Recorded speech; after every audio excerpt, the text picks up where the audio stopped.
Sejam muito bem-vindos ao terceiro módulo do nosso curso sobre o Secan. Nessa videoaula nós vamos falar um pouco sobre os tipos de instalação do Secan, fazer a instalação dele e a sua configuração inicial. Também vamos nos familiarizar um pouco com a ferramenta e a sua parte administrativa. Bom, antes de partirmos para a instalação, vamos falar um pouco sobre as formas existentes de se instalar o Secan. Existem três maneiras de fazer a instalação dele.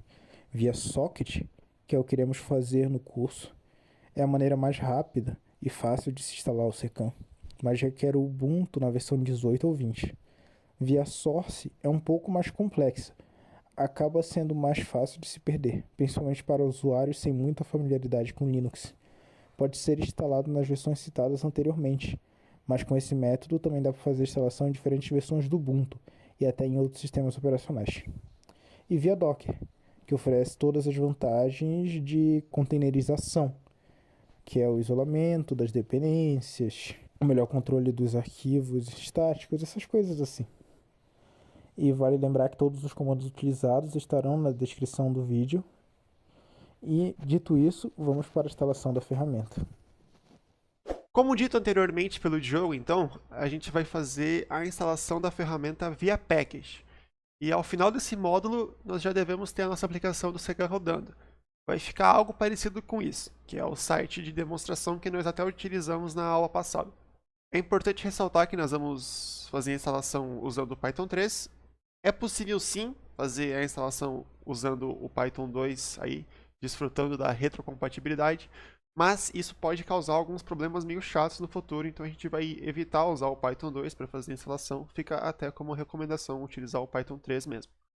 Bom, como primeiro passo, então, nós vamos atualizar os nossos pacotes do Ubuntu com o sudo apt update.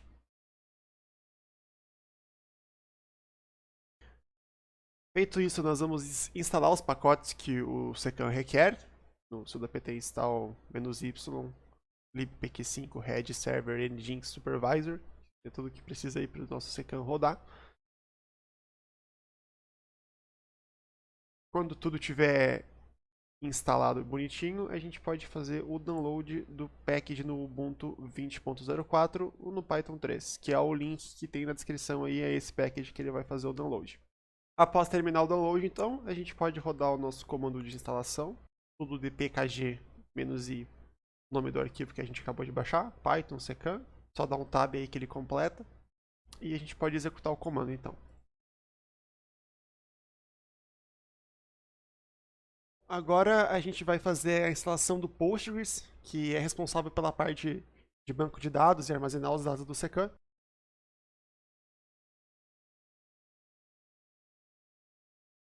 A gente pode também verificar aqui se deu certo a instalação com o comando sudo-u postgres psql -l, que vai listar as bases criadas. Então, se ele listar é porque ele está executando e foi instalado corretamente.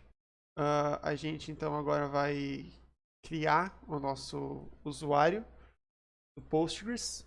Por padrão, a gente chama ele de secan_default, mas você pode colocar o nome que você quiser, contanto que você não esqueça o nome do usuário e muito menos a senha, porque são informações importantes que a gente vai precisar usar logo mais.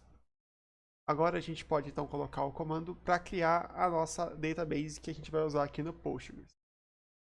Ela também chama secan_default, por padrão você também pode sim trocar de nome, contanto que você não se esqueça do nome que você colocar nela também.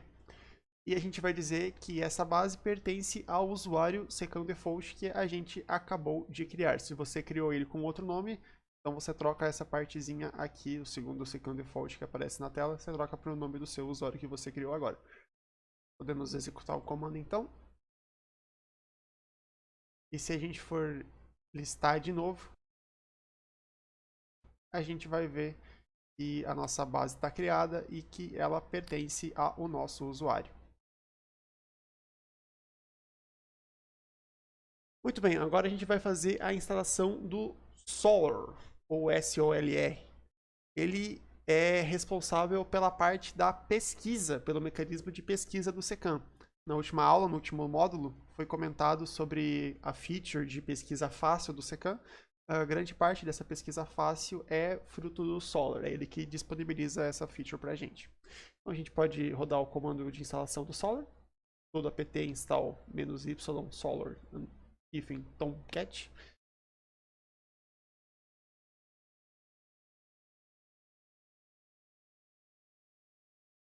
E uma vez que está instalado, a gente pode ir aqui nesta URL, no localhost, na porta 8983/solr, para ver se ele está rodando bonitinho, se ele foi instalado corretamente.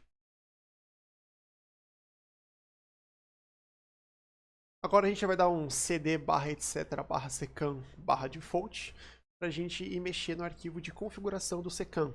É este secam.ini. Então a gente pode abrir ele. Vou dar um nano nele aqui para a gente conseguir ver. Aqui dentro do secam.ini, que é um arquivo que a gente vai acabar voltando algumas vezes no decorrer do curso, estão listadas basicamente as coisas de configuração que a gente consegue fazer no secam. Por enquanto, o que nos interessa é a parte da conexão com o banco. É este SQL Alchemy aqui. Aqui é onde a gente vai colocar o nosso usuário que a gente criou, a nossa senha dele, e lá no final, depois da barra, a gente vai colocar o nome do nosso banco. Então, se você criou o seu usuário ou o seu banco com outro nome, diferente de secam default, é aqui que você tem que mudar ele. E esse pass aqui do lado do arroba é onde você vai colocar a senha do seu usuário. Agora aqui no site URL, provavelmente no seu vai estar escrito, vai ter o link do site de demonstração do secam. Só para não ter nenhum problema, recomendo que troque aqui para localhost mesmo. Feito isso, então, a gente pode salvar o arquivo e fechá-lo. Agora a gente vai rodar então o comando que inicia as tabelas no nosso banco que a gente configurou aí. Sudo secam db init, então, rodar o comandinho. Se deu tudo certo, então vai aparecer essa mensagem de sucesso aí na inicialização do nosso banco. Agora, para essas mudanças fazerem efeito, a gente só tem que reiniciar aqui o supervisor e o Nginx. Então a gente vai dar um sudo supervisor ctl reload e também um sudo service nginx. Peraí que escrevi errado. Aí, foi. Restart. Então, com esses dois serviços reiniciados, a gente pode dar um supervisor ctl reload aqui, quer dizer, status, para ver se está tudo certinho, tudo executando corretamente. Então agora a gente pode ir aqui no nosso secam, e a URL dele é só localhost, né? E vai estar tudo certo. A gente pode ver que ele está praticamente idêntico ao site do... Tirando aqui que está em inglês, né? Deixa eu colocar em português. A gente vai ver que ele está idêntico ao site de demonstração, só que ele estava em inglês e também não tem nenhum dado, né? Visto que não tem nada no nosso banco. Então, agora com o nosso secam instalado e configurado, a gente pode partir para a parte de familiarização da plataforma e também da parte de administração. Agora que estamos com nossa aplicação secam funcionando, iremos criar um usuário administrador. Para isso, iremos utilizar a interface de linha de comando da aplicação. Primeiramente, vamos ativar o ambiente virtual do Python com o seguinte comando e depois iremos entrar no diretório da aplicação. O primeiro comando que iremos utilizar é o sysadmin-add, o qual adiciona um usuário como administrador. Porém, como não possuímos esse usuário criado, colocamos o nome do usuário, o parâmetro e-mail e o parâmetro name, que esse usuário será criado e adicionado ao mesmo tempo. Bom, como esse usuário não foi criado anteriormente, a aplicação irá perguntar se queremos criar esse novo usuário. Confirmamos digitando Y, digitamos a nossa senha e depois repetimos a senha novamente. Pronto, nosso usuário administrador foi criado. A interface de linha de comando da aplicação disponibiliza diversos outros comandos que permitem fazer o gerenciamento da aplicação a partir daqui. A documentação da aplicação fornece várias informações sobre esses comandos.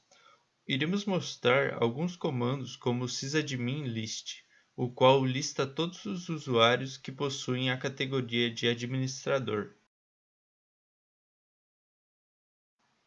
Outro comando que podemos usar é o userList, que lista todos os usuários que foram criados na aplicação.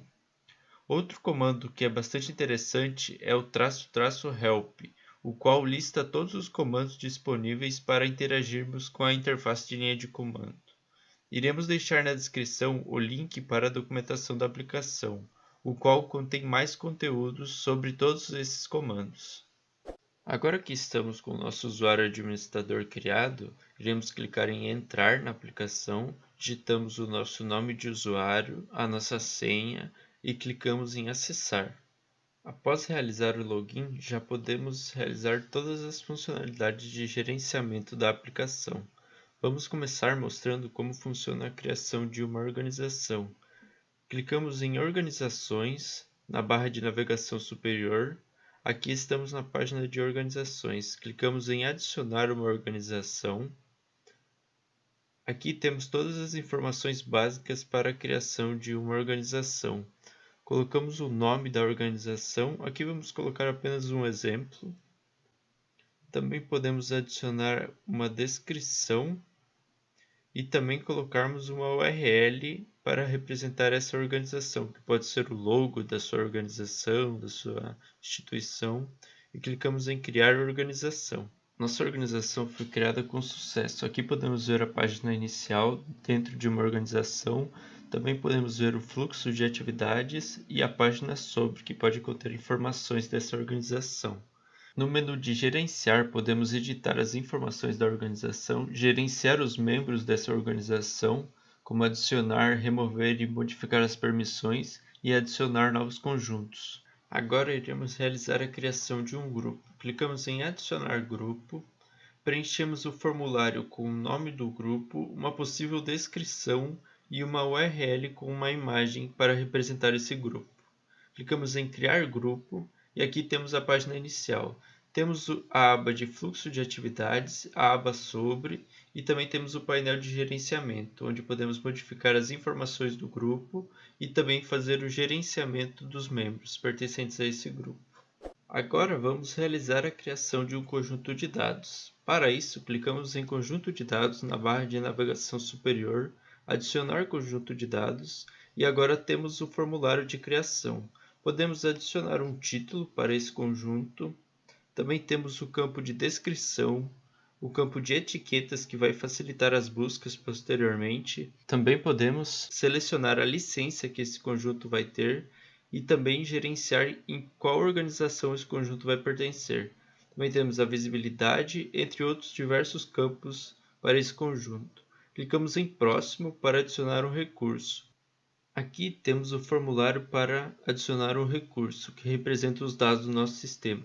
Como ainda não temos extensões, iremos utilizar uma URL de um arquivo CSV que está disponível no Secandemo.